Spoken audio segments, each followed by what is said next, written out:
setelah dari di dalam. Alhamdulillah tadi baru selesai proses BAP ya, didampingi sama kuasa hukum saya. Alhamdulillah tadi berjalan dengan lancar dan insya Allah kasus ini bakal berlanjut ya, diproses. Ya, tapi kronologisnya seperti apa sih? Ya, Bisa dijelaskan sedikit. Jadi kronologisnya itu waktu itu kan saya mau main badminton ya di sebuah gedung olahraga di daerah Jakarta Selatan. Saya datang ke situ untuk pertama kalinya. Kalau tempat biasa itu penuh, jadi saya datang ke sini ternyata parkirannya kan penuh ya, parkirannya penuh. Akhirnya saya titipin kunci saya ke pengelola pihak gedung.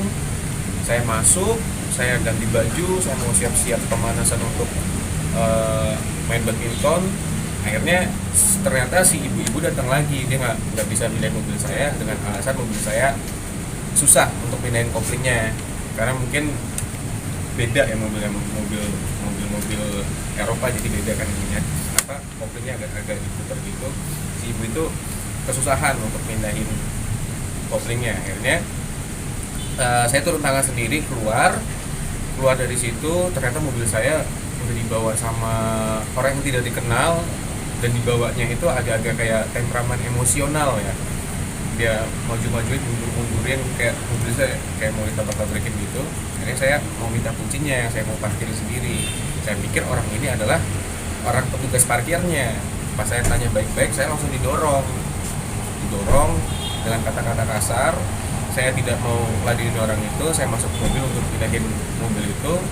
Selang 5 menit atau 10 menit kemudian saya masuk lagi, ternyata udah dihadang sama bapak-bapak yang tadi. Saya disamperin, mobil saya ditok. Akhirnya dari situ saya bilang ke bapak itu, Pak, bapak permasalahannya apa? Bapak main hakim sendiri, ini saya bisa laporin bapak ke polisi loh. Terus dia malah nentang saya, laporin aja, saya nggak takut. Akhirnya saya datang ke sini, prosesnya udah sampai BAP, tinggal selanjutnya adalah proses TKP dan mungkin bakal ada proses selanjutnya. Resmi melaporkan itu kapan? Resmi melaporkan itu kapan? Resmi melaporkannya Tanggal 22 Januari 22 Januari Tahun ini. tahun ini. kejadiannya itu tanggal 21, 35 menit. Jadi jatuhnya hari Jumat, aku laporannya jam 4 pagi. Tadi BAP sendiri ada berapa pertanyaan tadi? Ada 17 pertanyaan tentang peristiwa terjadinya penganiayaan itu, dan kita teruskan kepada pasal 351 yang sudah dilaporkan, dan alat buktinya sudah ada berupa video, CCTV, kemudian tisu. Nah, mudah-mudahan dari pihak polisian ini dapat menindaklanjuti, dan kita ingin mengetahui tujuan daripada aksi-aksi penganiayaan itu, dan arogansi. Keterangannya nanti kami secara kepolisian ini supaya nanti tidak-tidaknya mengetahui bagaimana dan siapa pelaku, apakah memang ada sebagai indikasi insiden atau kan ada indikasi yang lain. Itu saja, makanya kita sudah bicara pada pihak polisian supaya ditindaklanjuti dan dipercepat. Tapi kejadian di tempat itu udah sering atau baru pertama kali? Baru pertama kali kan. Kalau tempat yang biasa itu udah penuh kan, kita biasanya mungkin kita kan udah penuh, terus kita cari terdekat dari situ, adanya di tempat itu. Kita booking di jam itu, bener-bener baru pertama kali, dan orang-orang pelakunya ini juga sama sekali nggak kenal siapa, belum pernah ketemu sebelumnya.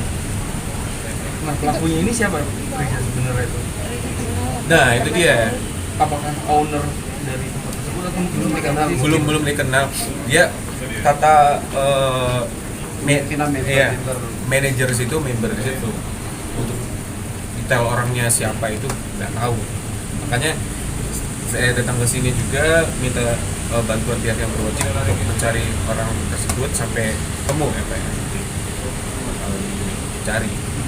Nah, berarti sejauh ini memang belum ada itikat baik dari orang tersebut ya untuk samperin diri dia sendiri atau minta maaf atau mungkin seperti apa gitu? Itu sama sekali nggak ada. Bahkan sempat kayak beberapa minggu yang lalu atau beberapa hari yang lalu ada orang datang lagi ke gedung olahraga itu minta rekaman CCTV, nggak tahu motifnya apa, tujuannya apa, tapi minta rekaman CCTV itu dari orang tersebut atau suruhan orang tersebut. Nah, info itu sendiri Riza dapat dari mana? Dari ini manajer gedung olahraganya. Saya tetap komunikasi karena saya kan cari tahu juga, nanya ke dia itu orang siapa, ya, nanya sama gitu. Saat kejadian lu sama siapa lagi? Saat kejadian sebenarnya banyak ya, waktu itu ada Feral juga, ada Liodra juga, terus ada teman-teman yang lain juga. Tapi posisinya saya kan nyampe duluan ya, ada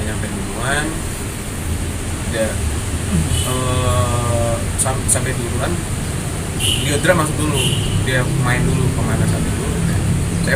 Saya balik keluar itu udah sendiri posisinya. Habis itu ada kejadiannya selesai semua, teman-teman saya yang lain baru datang, kayak Feral, teman-teman yang lain baru datang. Terus mempertanyakan ada apa ini, oh ada yang mukulin saya nih, ada yang tahu-tahu main nyerang. Akhirnya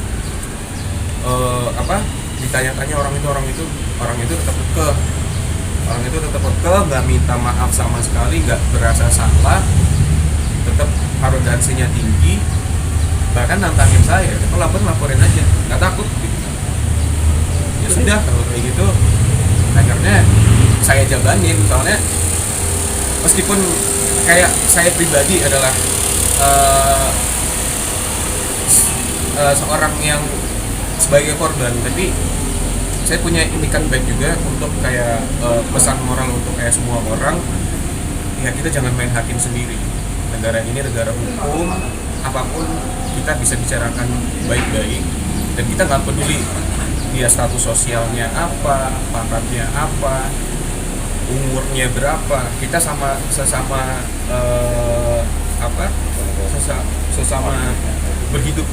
hidup sosialisasi itu kita harus saling menghargai, kita harus punya etika, kita punya sopan santun, kita nggak boleh semena-mena gitu sama orang lain, siapapun itu.